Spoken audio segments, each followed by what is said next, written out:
So হ্যাভিরন এই video তোমাদের second semester English honours আর সেক 2 পেপারটা নিয়ে আলোচনা করবো। অ্যান্ড তোমরা সবাই জানো যে তোমাদের যে সেক পেপারটা ছিল ডিজিটাল এম্পাওয়ারমেন্ট, সেটা চেঞ্জ করে একাডেমিক রাইটিং করা হয়েছে। সো এই ভিডিও তোমাদের ডিটেল সিলেবাসটা আলোচনা করব অ্যান্ড কেমন ধরনের বা কত ওয়ার্ড লিমিটেড বা কোনো ফরম্যাট আছে কি না, অ্যান্ড কেমন ধরনের বা কেমনভাবে লিখতে হবে, অ্যান্ড কেমন ধরনের কোশ্চেন্স আসে সেটাও কিন্তু আমি তোমাদের দেখাবো। অ্যান্ড ওয়ার্ড লিমিটটা হচ্ছে কি যে বলে দেবো। অ্যান্ড কোশ্চেন্স প্যাটার্নটা কিন্তু ক্যালকাটা ইউনিভার্সিটি দিয়েই দিয়েছে তোমাদের। হচ্ছে কি যে সিলেবাসের মধ্যে ক্রিটিক্যাল অ্যাপ্রিসিয়েশন লিখতে হবে, তারপর হচ্ছে কি যে writing summary and substance with a critical note লিখতে হবে। এখানটায় 12+8 এই ব্যাপারটা একটুখানি বলি। তোমাদের একটা প্যাসেজ দিয়ে হবে, আমি একটু পরেই তোমাদের কোশ্চেন্স দেখাবো যে কেমন ধরনের কোশ্চেন্স অ্যাকচুয়ালি এটা আসে, সেখানটায় তোমরা আরও ভালোভাবে বুঝতে পারবে। তার এখানটা একটুখানি ছোটো করে বলে দিই। তোমাদের 12 হচ্ছে কি যে একটা প্যাসেজ দেওয়া থাকবে, সেটার হচ্ছে কি যে সাবস্টেন্স লেখার জন্য তোমাদের 12 মার্কস অ্যালট করা হয়েছে। অ্যান্ড হচ্ছে কি যে 8 যে মার্কসটা অ্যালট করা হয়েছে সেটা হচ্ছে কি তোমাদের ক্রিটিক্যাল নোট লেখার জন্য ওই সাবস্টেন্সটার ওপরে। অ্যান্ড তারপর হচ্ছে কি তোমাদের রাইটিং এসে রয়েছে, মানে 35 মার্কসে তোমাদের এসে লিখতে হবে। অ্যান্ড তোমাদের কিন্তু এই পেপারসটার ক্ষেত্রে খুব একটা কমন পাওয়া যায় না, মানে অন্য অন্য পেপারসের ক্ষেত্রে তোমার যেরকম ডিএসসি 2 পেপারটা বা ডিএসসি 1 পেপারটা যেরকম 100% কমন পেয়েছিল, এই পেপারসগুলোর ক্ষেত্রে কিন্তু ওই রাইটিং পেপারসগুলোর ক্ষেত্রে কিন্তু অতটা কমন আসে না। বাট হচ্ছে কি তোমরা যারা আমার কাছ থেকে আগের মানে ফার্স্ট সেমিস্টারে হচ্ছে কি যে তোমাদের বিজনেস রাইটিং করেছিল, আমি দেখবে কিছু কিছু টপিক বলেছিলাম সেগুলো কিন্তু পড়ে গেছিলো। তো সেই সমস্ত টপিক এখানটাও কিন্তু গেসিংয়ের একটা ব্যাপার স্যাপার থাকে। অ্যানালাইসিস করতে হবে যে কেমন ধরনের ট্রেন্ড ক্যালকাটা ইউনিভার্সিটি কোশ্চেন্স পেপারটা দিচ্ছিল অ্যান্ড কেমন ধরনের ট্রেন্ড চলছিল এতদিন ধরে এই পেপারসটা বা এসের জন্য। তো সেগুলো ভালোভাবে অ্যানালাইসিস করলে নর্মালি হচ্ছে কি যে খুব একটা কমন না পাওয়া গেলেও তোমরা হচ্ছে কি যে কাছাকাছি কিছু টপিক আমি দেবো, সেগুলো কিন্তু তোমরা করলে মোটামুটি তোমরা লিখে আসতে পারবে। অ্যান্ড তোমরা জানো যে ফার্স্ট সেমিস্টারে আমি যে টপিকগুলো বলেছিলাম বলতে গেলে অনেকটাই কমন চলে এসেছিলো। অ্যান্ড ফোর্থ বা থার্ড সেমিস্টারদের কিন্তু বিজনেস রাইটিং পেপারটা ছিল, সেটাও আমি যেটা টপিকগুলো বলেছিলাম ওদের সব করা টপিক মিলে গেছিলো। সো আমি অন্য অন্য পেপার্স কেমন করায় আমি ঠিক জানি না, বাট এই পেপারসটা আমি খুব ভালো করাই, মানে সেক পেপার বা বিজনেস রাইটিং পেপার বা এই যে সেক পেপারসগুলো রয়েছে ক্যালকাটা ইউনিভার্সিটি আন্ডারে, ওই পেপারসগুলো আমি খুব ভালোভাবে করাই। সো প্রথমে আমি তোমাদের কেমন ধরনের কোশ্চেন্স অ্যাকচুয়ালি আছে সেটা একটুখানি দেখাবো। অ্যান্ড আমি বলে দেবো যে অ্যাকচুয়ালি কেমন ধরনের লিখতে হবে, ফরম্যাট আছে কিনা বা ফরম্যাট তোমরা পাবে কিনা সেটা কিন্তু বলে দেবো। অ্যান্ড হচ্ছে কি তোমাদের কত ওয়ার্ড লিমিটের মধ্যে লিখতে হবে সেটাও কিন্তু আমি তোমাদের বলবো। তো একটুখানি দেখে নাও। তোমাদের এক্সামে এমন টাইপের একটা ক্রিটিক্যাল অ্যাপ্রিসিয়েশন লিখতে বলা হবে, দুটো হচ্ছে কি যে দেওয়া থাকবে, দুটো পোয়েট্রি দেওয়া থাকবে। সো তোমাদের হচ্ছে কি যে কোনো একটা পোয়েট্রি চুজ করে সেটা হচ্ছে ক্রিটিক্যাল অ্যাপ্রিসিয়েশন লিখতে হবে। সো তোমরা ফার্স্ট সেমিস্টারে তোমাদের অনেকগুলো পোয়েট্রি ছিল, তো তোমরা হচ্ছে ক্রিটিক্যাল অ্যাপ্রিসিয়েশন হচ্ছে কিছু মুখস্থ করে লিখেছো বা বুঝে লিখেছো, বাট ওখানটায় কতগুলো পয়েন্টস তোমরা হচ্ছে কি দেখো না ওখানটায় কী কী মেনশনস করা ছিল না ছিল। সো এখানটার মানে ক্রিটিক্যাল অ্যাপ্রিসিয়েশন লেখার কিছু নিয়মাবলী রয়েছে, ফর্ম্যাট আমি বলবো না, কিছু নিয়মাবলী রয়েছে। তোমরা কিন্তু সেটা যদি ভালো করে শিখে নাও তাহলে এটা কিন্তু খুব ভালো মার্কস পাবে। আমি তোমাদের বলি অ্যাকচুয়ালি এটা কেমনভাবে লিখতে হয় বা ফর্ম্যাট বলতে পারো, যেটা আমি বলছি সেটা ভালো করে শুনে নিও। যে তোমাদের টোটাল এইভাবে দেওয়া থাকবে, কোনো রকম রাইটার মেনশনস করা থাকবে না যে কে লিখেছেন না লিখেছেন, এরকমভাবে দুটো হচ্ছে কিছু পোয়েট্রি দেওয়া থাকবে, কিছু লাইন দেওয়া থাকবে। এখান থেকে তোমাদের দুটো জিনিস হচ্ছে কি যে ভালো করে পড়ে বুঝতে হবে, একটা হচ্ছে কি যে মিনিং, আরটা হচ্ছে কি স্ট্রাকচার। সো এই যে মিনিং আর স্ট্রাকচারের উপরেই কিন্তু তোমাদের ভালো মার্কস অ্যাকচুয়ালি উঠবে। তুমি যতটা যে পয়েন্টসগুলো আমি বলবো যতটা ভালো করে মেনটেন করে লিখবে তত কিন্তু এখানটায় ভালো মার্কস পাবে, আদারওয়াইজ কিন্তু তোমরা এখানটায় গোল্লা পাবে। যে কথাগুলো বলছি ভালোভাবে শুনবে। সো তোমাদেরকে পোয়েট্রিটা খুব ভালোভাবে পড়তে হবে, সেটাকে তারপর দেখতে হবে যে মিনিং অ্যাকচুয়ালি কী রয়েছে, মানে স্পিকার মানে কী বোঝাতে চাইছে বা না বোঝাতে চাইছে সেটা ভালো করে বুঝতে হবে। দেন হচ্ছে কি যে আমি তোমাদের বলবো যে অ্যাকচুয়ালি পরপর মানে কোনগুলো পরপর লিখতে হবে সেটা। তারপর হচ্ছে কি তোমাদেরকে স্ট্রাকচারে ফোকাস করতে হবে, মানে যে পোয়েট্রিটা তোমাদেরকে দেওয়া থাকবে এক্সামে বা পরীক্ষার প্রশ্নতে, সেটা দেখতে হবে যে কেমন ধরনের মানে কেমন জনরাতে লেখা হয়েছে। জনরা মিন হচ্ছে কি ধরন বা স্টাইল বা প্রকার। সো যে তোমার যে পোয়েট্রিটা তোমাদের পরীক্ষাতে দেওয়া হবে সেটা কি সনেট নাকি হচ্ছে কি যে লিরিক বা ড্রামাটিক মোনোলগ, মানে কোন ধরনের পোয়েট্রিটা দেওয়া হয়েছে সে মধ্যে কিন্তু বুঝতে হবে। কীভাবে বুঝবে, তোমাদেরকে সনেট কোনগুলোকে বলে, যদি 14 লাইনের হয় সেটাকে সনেট বলা হবে।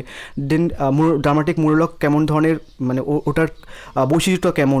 যেমন সনেটে যেমন 14টা লাইন হলে সনেট হয়, যেমন হচ্ছে কি ড্রামাটিক মোনোলগের কিছু নিয়ম আছে, লিরিক বা ওডের কিছু নিয়ম আছে। তো সেগুলো তোমাদের জানতে হবে যে জনরার বিভিন্ন ধরন বা তাদের বৈশিষ্ট্যটা কী, সেগুলো কিন্তু তোমাদের ভালোভাবে জানতে হবে।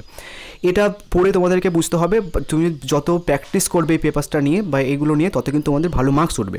তারপর হচ্ছে কি তোমার পোয়েট্রিটা পড়ে অ্যাকচুয়ালি স্ট্রাকচারটা ভালো করে দেখতে হবে, যে কতগুলো স্ট্যান্ডা রয়েছে, কতগুলো লাইন্স রয়েছে পোয়েট্রিটার মধ্যে, সেগুলো কিন্তু তোমাদেরকে ভালোভাবে বুঝতে হবে পোয়েট্রিটা পড়ে। দেন হচ্ছে কি তোমাদের মিটারটা ভালো করে বুঝতে হবে, মানে যিনি লিখেছেন তিনি হচ্ছে কি কেমন রাইমে লিখেছেন, আয়াম্বিক রাইম বা হচ্ছে কি অ্যানাপেস্টিক রাইমে লিখেছেন কিনা, ওনার হচ্ছে কি যে রাইমের স্কিমটা কী, যিনি লিখেছেন তার রাইমের স্কিমটা কী, সেগুলো এই যে রাইমগুলো আমি তোমার বলছি আয়াম্বিক রাইম বা অ্যানাপেস্টিক রাইম যেগুলো বলছি তোমাদের কিন্তু ওগুলো ভালোভাবে জানতে হবে যে এগুলোকে কেমন, এই রাইমের বৈশিষ্ট্য কী, এটার বৈশিষ্ট্যটা কী, এবার ভালোভাবে জানলে তারপরে কিন্তু তুমি পোয়েট্রিটা পড়ে, যে পোয়েট্রি তোমাদের পরীক্ষা দেওয়া থাকবে সেটা পড়ে তুমি কিন্তু বুঝতে পারবে, সেগুলো কিন্তু মেনশনস করতে হবে। এই যে সমস্ত কথাগুলো বলছি জনরা, স্ট্রাকচার বা মিটার, দেন তোমাদেরকে দেখতে হবে যে লেন্থ, পোয়েট্রিটার লেন্থ কেমন, কটা স্ট্যান্ডার মধ্যে ভাগ করা রয়েছে, তো ওটা হচ্ছে কি যে প্যান্টামিটার লেখা রয়েছে কিনা, সেটা কিন্তু ভালোভাবে দেখতে হবে। তো যত ভালোভাবে ডিটেলে এরকমভাবে ভালো করে বুঝবে, ঠিক আছে, সেটা কিন্তু তুমি ভালোভাবে লিখতে পারবে। তারপরে পোয়েট্রিটা পড়ে যে লাইনগুলো দেওয়া সেটা পড়ে তোমাকে বুঝতে হবে, ল্যাঙ্গুয়েজটা ভালো করে বুঝতে হবে যে পোয়েট অ্যাকচুয়ালি কেমন ধরনের ল্যাঙ্গুয়েজ লিখছে, অ্যান্ড সে পোয়েট্রিটার মধ্যে কেমন ধরনের ফিগার অফ স্পিচ ইউজ করা হয়েছে, বা পোয়েট্রিটার মেন থিমটা অ্যাকচুয়ালি কী, কেমন ধরনের ইমেজেস তৈরি করেছে। তোমরা হচ্ছে ক্লাস 12-এ পোয়েট্রি অফ আর্ট পড়েছো, ওটার মেন থিম হচ্ছে কি যে নেচারের পার্সপেক্টিভ একটা ছিল, সো সেটা কিন্তু দেখতে হবে, ফিগার অফ স্পিচগুলো চুজ করতে হবে বা বুঝতে হবে, মানে পোয়েট্রিটার মধ্যে কেমন ধরনের ফিগার অফ স্পিচ ইউজ করা হয়েছে, মেটাফোর কেমন ধরনের ইউজ করা হয়েছে, বা সিমিলস কেমন ধরনের ইউজ করা হয়েছে, সেগুলো কিন্তু ভালোভাবে বুঝতে হবে। অ্যান্ড সেগুলো কিন্তু মেনশনস করতে হবে, যত ভালো করে মেনশনস করবে এই টেকনিক্যাল ওয়ার্ডগুলো বা টেকনিক্যাল জিনিসপত্রগুলো, তত কিন্তু ভালো তুমি মার্কস পাবে। নেক্সট হচ্ছে কি তোমাকে দেখতে হবে যে টোন, মানে পোয়েট্রিটা তোমাকে পড়ে বুঝতে হবে যে কেমন টোনে অ্যাকচুয়ালি লেখা হয়েছে। ধরো হচ্ছে কি যে পোয়েট্রিটা যদি এলিজি ফর্মে লেখা হয় তাহলে টোনটা হচ্ছে কি যে থটফুল হবে বা গ্রিফ হবে, যদি হচ্ছে কি লাভ পোয়েম হয় তাহলে টোনটা হচ্ছে কি যে খুশি বা আনন্দ বা দুঃখের হবে। সো এইভাবে তোমাদেরকে বুঝতে হবে, যত প্র্যাকটিস করবে তত কিন্তু ভালোভাবে বুঝতে হবে এলিজির বৈশিষ্ট্যটা কী, লাভ পোয়েমের বৈশিষ্ট্যটা কী, এগুলো কিন্তু ভালোভাবে তোমাদেরকে বুঝতে হবে। নেক্সট হচ্ছে কি তোমাদের এটা গেল হচ্ছে কি যে পোয়েট্রি সেকশনটা। তো তোমাদের হচ্ছে কি যে প্রথমে ফার্স্ট কীভাবে কী মেনশনস করতে আমি তোমাদের বলি। প্রথমে পোয়েট্রিটা ভালো করে পড়ে তোমাকে হচ্ছে কি যে পোয়েট্রির যে মেন ইন্ট্রোডাকশনটা দিতে হবে। ইন্ট্রোডাকশনটা দেওয়ার পরে তারপর হচ্ছে কি যে পোয়েট্রিটার একটা সিম্পল মিনিং তোমাকে পড়ে ভালো করে বুঝতে হবে, যে মিনিংটা বললাম। প্রথমে ইন্ট্রোডাকশন, তারপর হচ্ছে কি যে একটা মিনিং, তারপরে হচ্ছে কি যে এই স্ট্রাকচার, ক্রিটিক্যাল অ্যানালাইসিস বলতে পারো, যেগুলো তোমাদের কিছুক্ষণ আগে বললাম, যে কেমন জনরাতে লেখা হয়েছে, কেমন স্ট্রাকচার বা কেমন মিটারে লেখা হয়েছে, বা কেমন ল্যাঙ্গুয়েজে লেখা রয়েছে, কেমন টোনে লেখা রয়েছে, এমন টাইপের হচ্ছে কি যে লিখবে। তারপরে কিন্তু ভালো মার্কস পাবে। কি বললাম, ইন্ট্রোডাকশনস, তারপর হচ্ছে কি যে পোয়েট্রিটা পড়ে তুমি কি বুঝছো একটা সামারি, সেটা কিন্তু লিখবে। তারপরে হচ্ছে কি যে এই স্ট্রাকচার বা ক্রিটিক্যাল অ্যানালাইসিস, এই তিনটে জিনিস মেনশনস ভালো করে যদি করো, তাহলে টুইন্টে তুমি অনেক মানে একদম ক্যালকুলেটর বেসিসে হাইয়েস্ট মার্কস পাবে। তোমরা অনেকেই জানো যে হচ্ছে কি যে ফার্স্ট সেমিস্টার, এই থার্ড সেমিস্টারে বিজনেস আইটিকের উপরে ক্যালকাটা ইউনিভার্সিটির অল টাইম হাইয়েস্ট নাম্বার আমার থেকে পেয়েছে। যাই হোক, এটা হচ্ছে কি যে পোয়েট্রি সেকশনের কথা বললাম। নেক্সট হচ্ছে কি তোমাদের এরকম একটা প্যাসেজ দেওয়া থাকবে, ঠিক আছে, দুটো প্যাসেজ দেওয়া থাকবে। তো দুটো প্যাসেজ এখানটাও কিছু হচ্ছে কিছু নিয়মাবলী রয়েছে, সেগুলো কিন্তু তোমাদের আস্তে আস্তে প্র্যাকটিস করে তারপর কিন্তু তোমাদের আসবে। কেমন জিনিস তোমাদের বলি, সিম্পল কতগুলো জিনিস তোমাদের মনে রাখতে হবে। এটা এ করার সময় আমি তোমাদের প্রথম দিন যেহেতু ব্যাপারটা বোঝাচ্ছি, আরও তোমাদের একটা আইডিয়া চলে আসবে। তোমাকে প্রথমে প্যাসেজটা ভালো করে পড়তে হবে। সবার আগে তোমাকে একটা জিনিস মাথায় রাখতে হবে যে কী কী অ্যাকচুয়ালি 12 আর 8 মার্কসটা কিসের জন্য। এই দুটো এরকমভাবে প্যাসেজ দেওয়া থাকবে, একটা আর দুটো, এ আর বি করে। তো যে কোনো একটা প্যাসেজ, দুটো প্যাসেজ ভালো করে পড়বে, যে প্যাসেজটা মনে হয় যে তুমি লিখতে পারবে সেটাই কিন্তু লিখবে।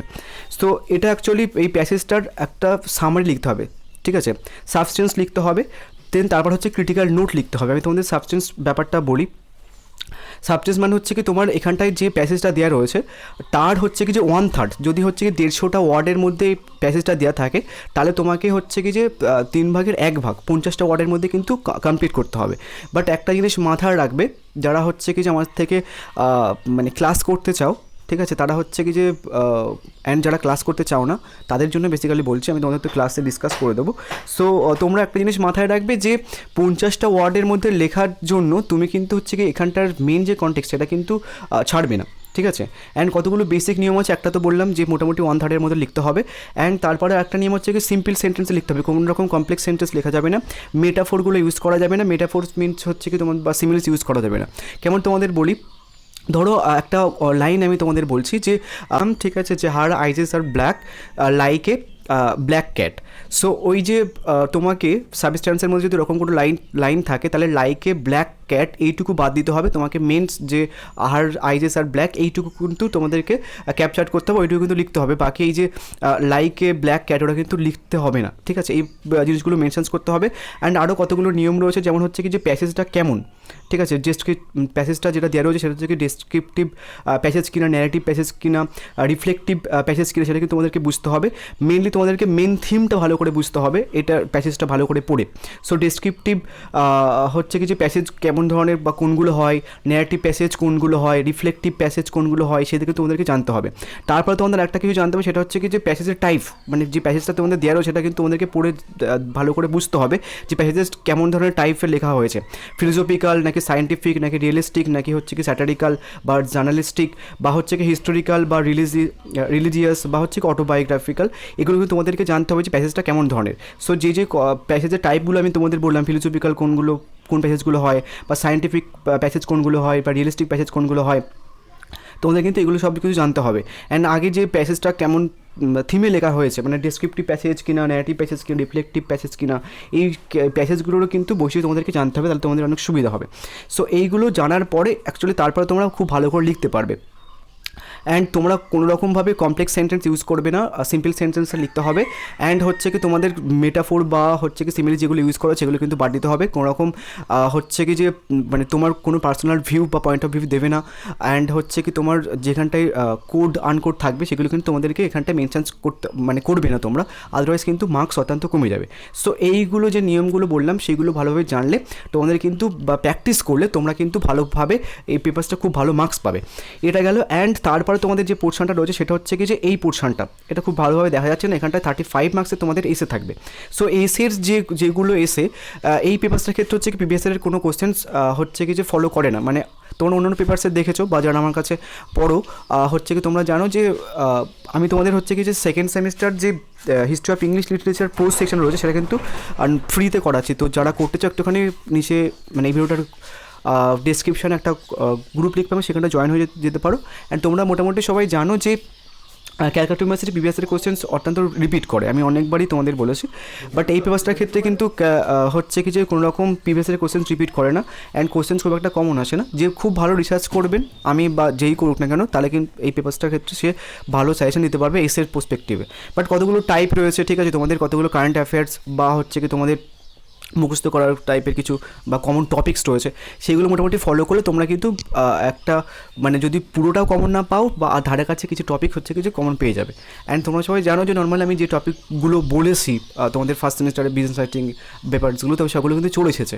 সেই পেপারটার ক্ষেত্রেও কিন্তু নর্মাল ওরকমভাবে আমি কতগুলো টপিক বলবো ওখানে, সেগুলো আই থিঙ্ক তোমাদের চলে আসবে 100%। সো যারা এই পেপারসটা হচ্ছে কি যে করতে চাও পেড ব্যাচে, তারা হচ্ছে কি তোমাদের মানে নিচে যে হোয়াটসঅ্যাপটা আছে সেখানটা টেক্সট করতে পারো। তোমাদেরকে 270 থেকে 350 নেওয়া হচ্ছে ওভারঅল কোর্স, কোনো রকম মান্থলি ফিস না, একবারই নেওয়া হবে 270 থেকে 350। এই 270 350 ব্যাপারটা একটুখানি আমার থেকে হোয়াটসঅ্যাপ করে জেনে নিও।